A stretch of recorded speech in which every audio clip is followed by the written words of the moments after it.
Hi, everybody. My name is Kaitlin. Apologies for the delay with my presentation. I'm excited to present to you all my presentation on role analysis technique. For some overview and history, organizational development interventions are structured programs designed to help or improve the effectiveness of organizations, groups, teams, and individuals.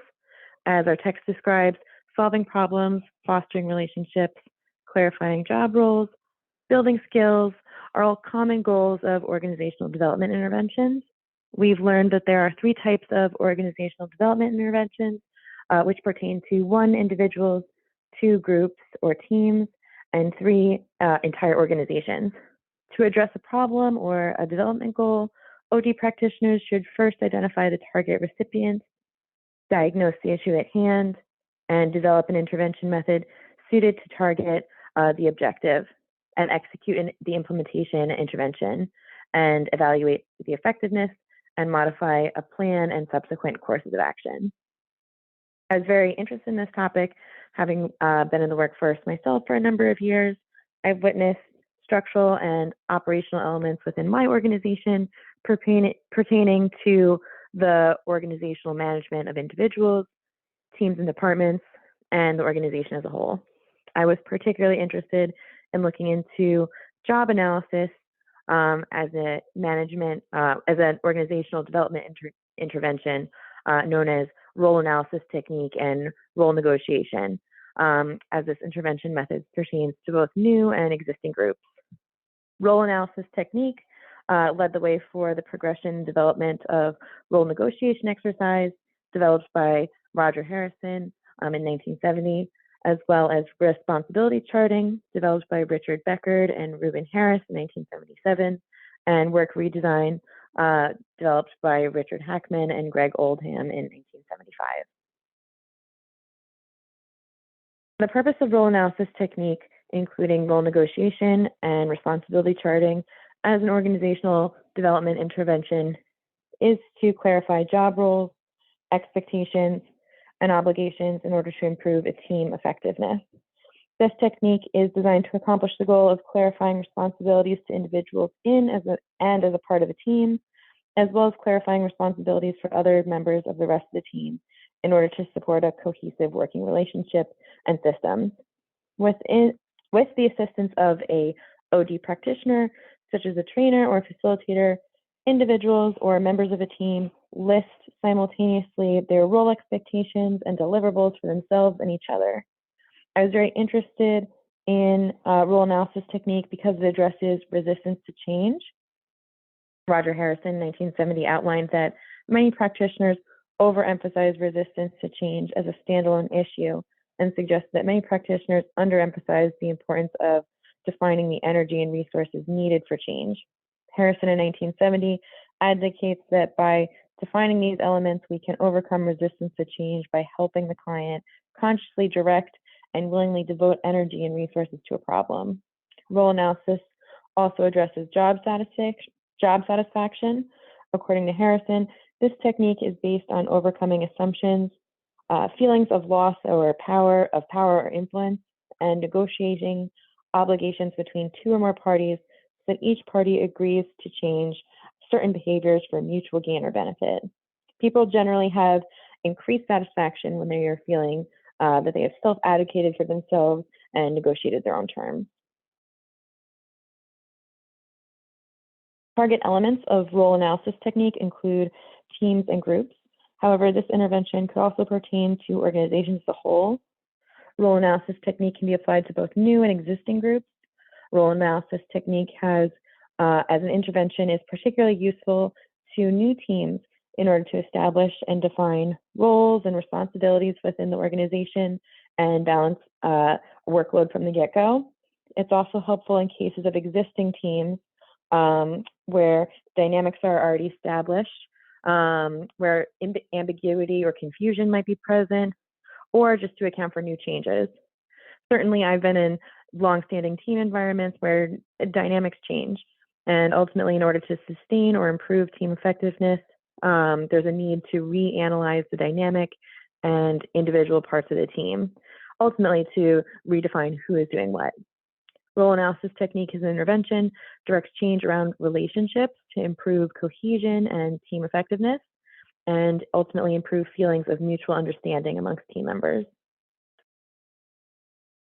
Steps and methods. Steps and methods to analyze role analysis technique include 1, establishing a foundation and developing a contract with a facilitator to lay down ground rules, manage goals, priorities, and expectations.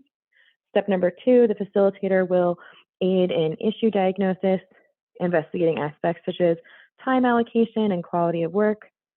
A facilitator might ask participants to focus on individual effectiveness as well as overall team effectiveness and assess each other. Step number 3, defining and negotiating a role, which our text outlines is a set of various behaviors or responsibilities attributed to a certain person in the position. The steps to role analysis technique include combining tasks, forming natural work units, establishing relationships, promoting individual autonomy, and gathering feedback from the team. And then step number 4 is following up on action items resulting from this intervention and deliverables. Teams might want to renegotiate agreements in order to continue the process and make any needed modifications. In general, role analysis involves a deep dive into individual and team roles in order to improve effectiveness, and under this umbrella includes role negotiation and responsibility charting. Continued steps in role negotiation exercise. This specifically involves an exercise where individuals in a team create an exchange and analyze lists that they've established, first listing out their own individual roles and their expectations, as well as the role and expectations of other members of their team, and then they exchange notes and negotiate the definition of their role. Role negotiation, as outlined by Harrison in 1970, is really a quid pro quo where there's an exchange or like I'll give you if you give me type of agreement when negotiating roles. Work redesign building off of this focuses on skill variety, task identity, task significance, autonomy, and feedback. Following up under role analysis is responsibility charting, and this is a strategy in which team members develop a chart or a grid outlining mutually agreed upon responsibilities. Ultimately, under responsibility charting, who is responsible for what? It continues to ask what requires approval, who has the authority to oversee approval, who supports what activities, what input should be considered, and who needs to be informed. Ultimately, what is the workflow? Supporting evidence of role analysis technique. Adaptations of role analysis technique have been applied to the workforce as well as schools and classrooms, really any groups with a formal structure, tasked activities, and internal dynamics.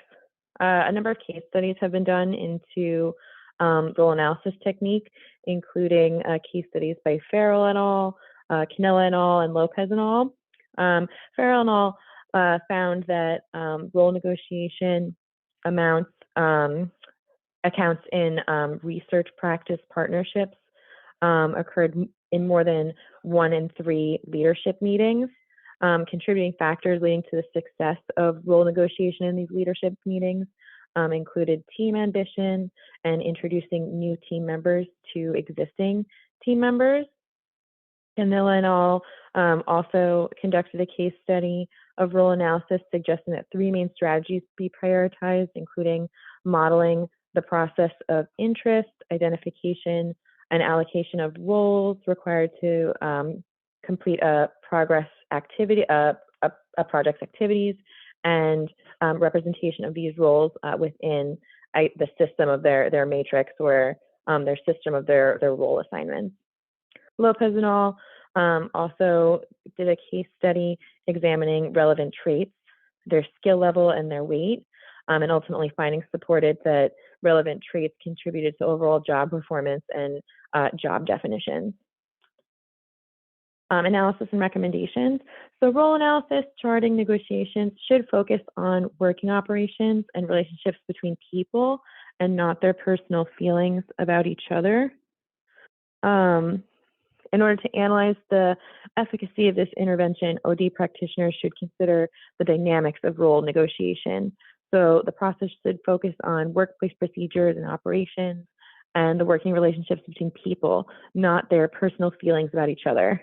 Takeaways from this review that I gained are that there are a number of pros and benefits to this type of intervention because team members are interdependent with interrelated work. Our text outlines that by improving shared understanding of how each piece of the puzzle fits together, we can better understand the overall operations and individual roles. Role analysis is particularly helpful when there may be tasks necessary to accomplish that no one is directly responsible for, or there's confusion about the purpose of a task or how it adds to a team's overall goals. Dr. Hodges Golson, who is president and founder of a consulting firm, Management Psychology Group, writes that role analysis is beneficial in situations where teams may have a evolved new vision or purpose or strategy, but their old routines remain in place. Role analysis and responsibility charting are really beneficial in these instances that address conflict, incompatibility, or when there's gaps or balance in the workload, such as overwork or underwork. Other benefits include a more focused effort on specific topics or allowing for direct intervention, promoting accountability, which people tend to generally be more receptive when to feedback when they're being held accountable. Cons or disadvantages of this intervention often tend to result from interpersonal dynamics, feelings of perceived threat when an individual is given criticism or feedback from another individual, or especially in a group where they're being confronted or demand to change, which can feel threatening or unsettling. So our text recommends that practitioners should clearly outline guidelines at the beginning when they're laying down the groundwork for this intervention, and that role negotiation needs to be conducted in a supportive and safe environment in which people feel comfortable expressing their needs and discussing disagreements. Thanks everybody for listening to my presentation. Here are my citations, and thank you so much for your feedback.